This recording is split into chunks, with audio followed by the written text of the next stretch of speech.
Vous savez, comme je l'ai dit, je m'attendais à cette éventualité.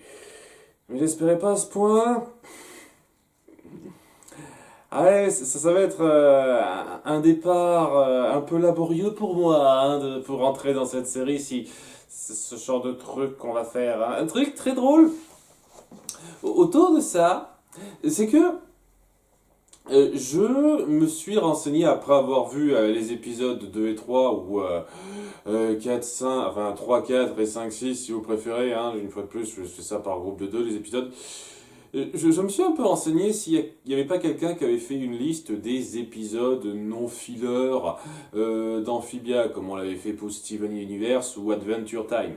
Adventure Time, quand je m'y penche, la liste que quelqu'un a faite, il a viré la moitié des épisodes qui servaient à rien, qui étaient de la perte de temps. Ça me donne presque envie d'essayer Adventure Time avec cette liste-là en sautant toute la merde, parce que si ça se trouve, peut-être que ça pourrait me plaire. Parce que du peu que j'en ai vu, une fois de plus, c'était pas trop mon truc, quoi. Mais bref, j'attendais de voir s'il n'y avait pas quelqu'un qui avait déjà fait cette liste-là, histoire de savoir un petit peu quand est-ce que je pourrais avoir l'intrigue qui avançait. Et j'ai vu, en recherchant, donc, pas mal de commentaires pour dire, oh, il n'y a pas besoin de sauter n'importe quel épisode, tous contribuent en quelque chose à l'expérience globale, c'est très important, tout ça, tout ça. Et en voyant cet épisode-là, ça me donne clairement l'impression que c'est pas la peine pour moi d'écouter les fans. Alors là, c'est clair, pour moi, les fans, pas beaucoup de crédibilité, hein. Excusez-moi, hein, excusez-moi, mais venir me dire que des épisodes comme ceux que je me suis tapés sont indispensables pour entrer dans l'univers et pour pouvoir suivre l'histoire globale, c'est se foutre de ma putain de gueule, hein, je le dis clairement. Et étant donné qu'apparemment je suis parti pour subir ce genre de perte de temps régulièrement, j'ai envie d'en faire un petit jeu. Tout simplement de lister, puisque apparemment personne ne veut le faire, puisque pour la plupart des gens c'est indispensable de tout voir. Ce qui pour moi n'est clairement pas indispensable à regarder pour saisir la situation et pour être pris dans ce que notre univers veut mettre en place. Et ouais, je commence à me faire donc la liste des épisodes totalement superflus et un peu chiant pour certains même. Et avant donc ce double épisode, j'avais fait ceci. Voilà, donc les épisodes 2A, 2B et l'épisode 3B sont pour moi très dispensables. Il y a vraiment pour moi que le premier double épisode, hein, l'épisode 1 et 1B qui mettent en place la situation de façon claire, qui introduisent bien la chose, et l'épisode 3 qui est quand même un petit peu important dans le sens que c'est le truc important à appuyer, c'est que ça met en place la dynamique familiale. Le fait que Anne commence un petit peu à s'ancrer dans cette dynamique familiale et essaye de jouer avec eux et de mettre un petit peu en avant son chez elle avec eux. C'est pas mal à cet égard-là et je pense que c'est le plus efficace à cet égard pour l'instant dans les épisodes parenthèse entre guillemets. Et en plus de ça, on met en place des fiançailles entre Sprig et une autre fille grenouille qui, une fois de plus, j'espère, sera repris par la suite parce que ce sera de la merde sinon. Donc, ouais, il n'y a que cet épisode-là qui me paraît indispensable pour l'instant. Le reste m'a l'air totalement superflu et n'a amené que dalle à part de la leçon de vie basique dont nos personnages auraient pu se passer, vu que c'est vraiment une problématique d'un épisode qui n'est pas vraiment grandement mis en avant ou après. Et il veut des conflits sans grand intérêt qui n'est pas particulièrement à développer plus que ça la mentalité des personnages ou leurs relations. Je tiens à préciser tout de même que dans ce jeu personnel que je me fais, c'est une liste qui peut changer, évidemment, parce que je ne sais pas ce qui se passe après. Si ça se trouve, il y aura un élément important qui surviendra plus tard, qui prendra en compte des éléments instaurés dans un de ces épisodes que je ne prends pas en compte. Pour l'instant, celui sur lequel je mets un bémol un tout petit peu notable, c'est l'épisode 2A, où peut-être le personnage de l'ébéniste qu'on a montré jouera un rôle plus notable par la suite. Donc peut-être que c'est pas totalement inutile à cet égard-là. Mais en dehors de ça, je vois absolument pas en quoi c'est utile d'appuyer particulièrement cet épisode Et ça n'apporte absolument rien à la dynamique qu'on veut mettre en place. Hein. L'épisode 3, comme je le dis, suffit clairement, de façon super évidente, à mettre en avant ce qu'il y a à savoir sur cette famille. Et les 2 épisodes qu'on se tape aujourd'hui, ben je les rajoute tout de suite, puisqu'ils ne servent à rien. Voilà. C'était une perte de temps qui reposait sur des petits délires qu'on n'a jamais appuyés avant et qui risquent difficilement d'être appuyés après. Et qui vont surtout jouer sur les exagérations de nos personnages qui doivent être excessifs dans leur réaction, dans leur façon de prendre la chose. Et c'est tout le principe du gag. On est excessif, vous avez vu comme c'est drôle. C'est pas drôle plus que ça pour moi. Et il n'y a rien qui en ressort, quoi. Il n'y a pas de grande leçon particulièrement forte, il n'y a rien de fort qui se noue dans la relation des personnages avec ça. Donc, j'en parlais vite, je pense que j'ai pas grand chose à en dire. Il y a Anne Esprit qui s'amuse dehors. Anne qui manque de décapiter ce dernier parce qu'elle n'a pas trop fait gaffe en s'amusant et donc elle lui a lancé une espèce de bradement de faux, quoi. Elle a manqué de le buter, on traite ça comme une blague, tout de suite ça met le ton, quoi. Et ce faisant, ils entendent le bruit d'une créature qui est malmenée par des guêpes géantes et cette créature, ils la sauvent, il s'avère que c'est une chenille magique du coin qui ressemble beaucoup, de façon complètement coïncidentelle, n'importe quoi-tesque, avec le chat qu'avait Anne chez elle. Donc elle est trop contente, oh mon dieu, c'est trop choupi, je vais le garder pour moi. Sprig il est vite pris dans la partie et alors que Hop Hop, lui, il est pas très chaud à cette idée parce que c'est toujours pareil, les enfants ils font pas gaffe et après c'est moi qui dois m'occuper des trucs compliqués après.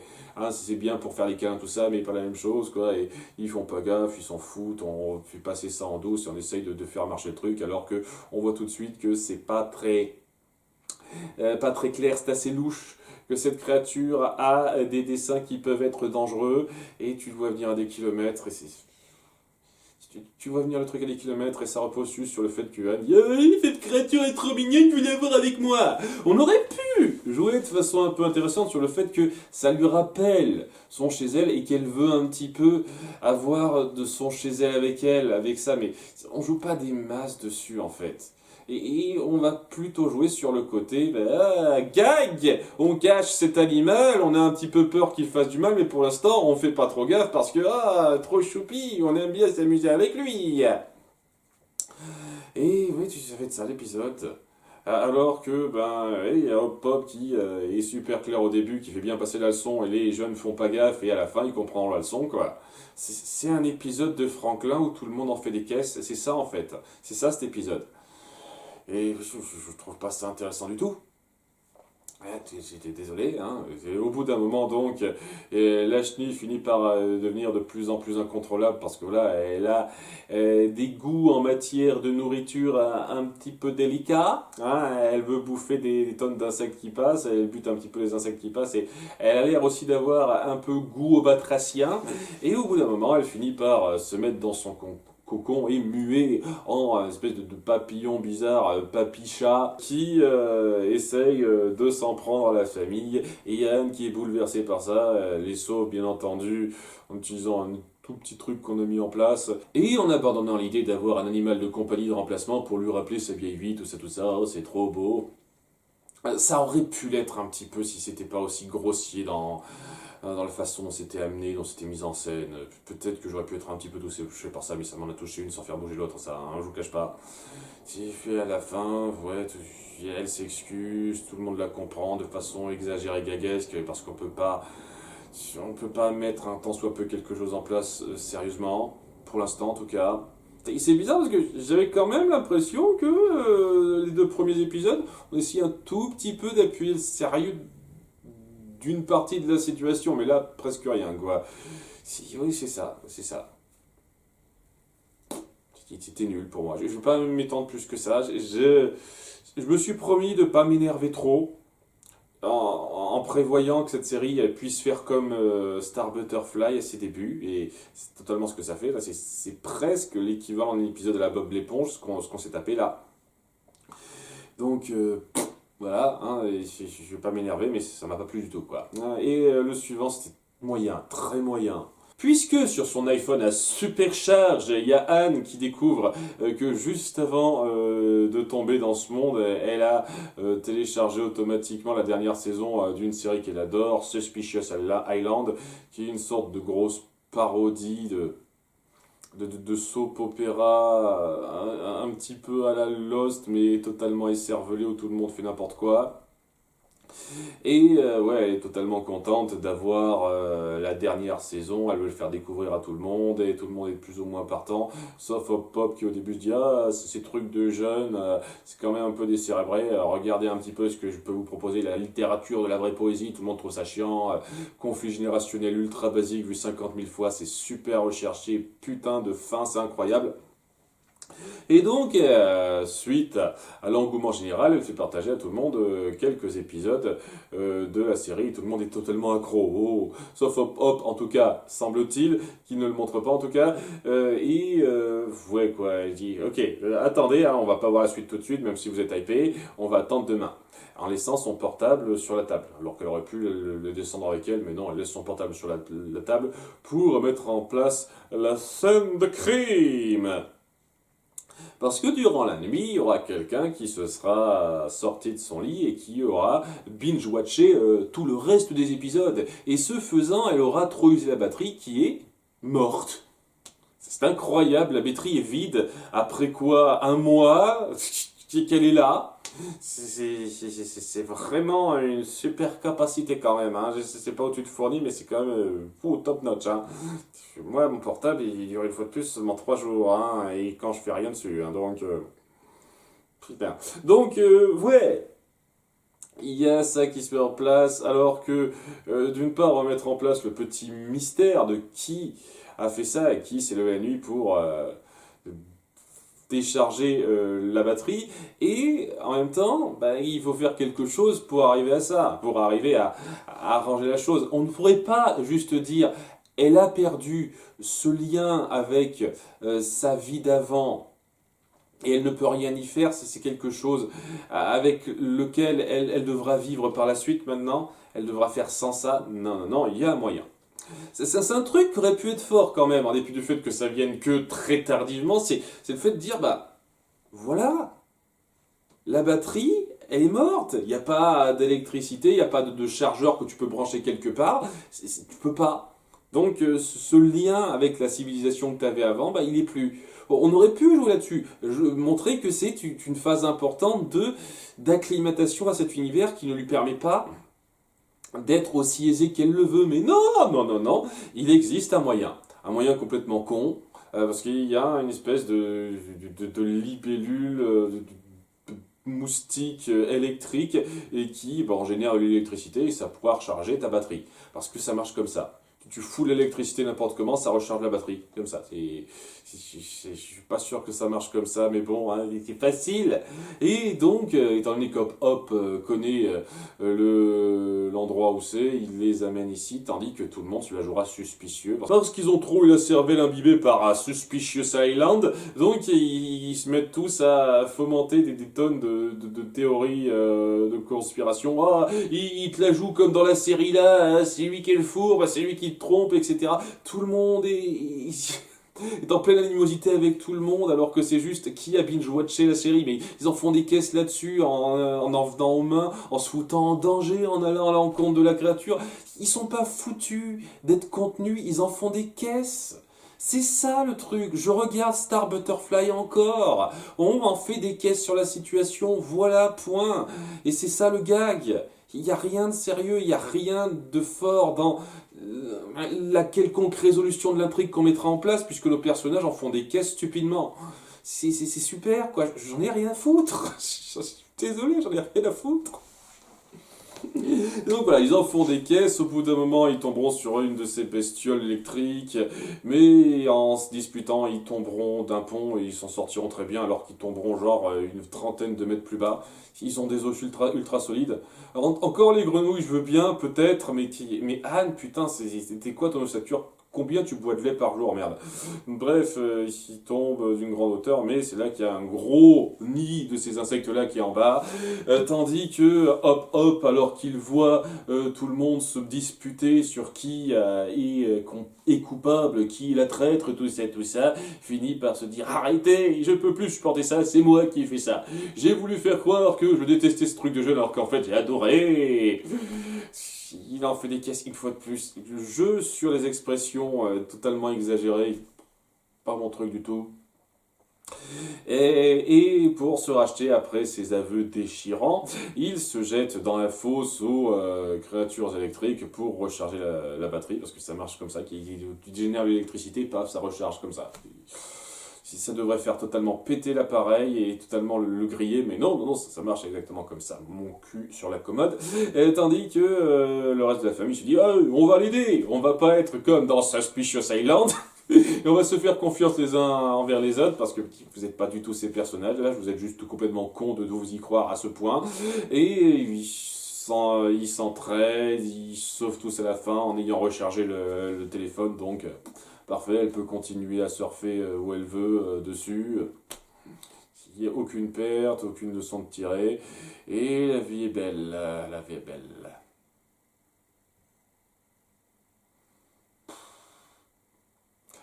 J'ai moins détesté cet épisode que le précédent parce que il y a quand même un tout petit peu quelque chose dans le fait qu'on veuille un petit peu appuyer ce côté accro de nos personnages, qu'on essaye de faire la différence entre la fiction et le fait qu'on essaye de l'appliquer à la réalité alors que c'est faux.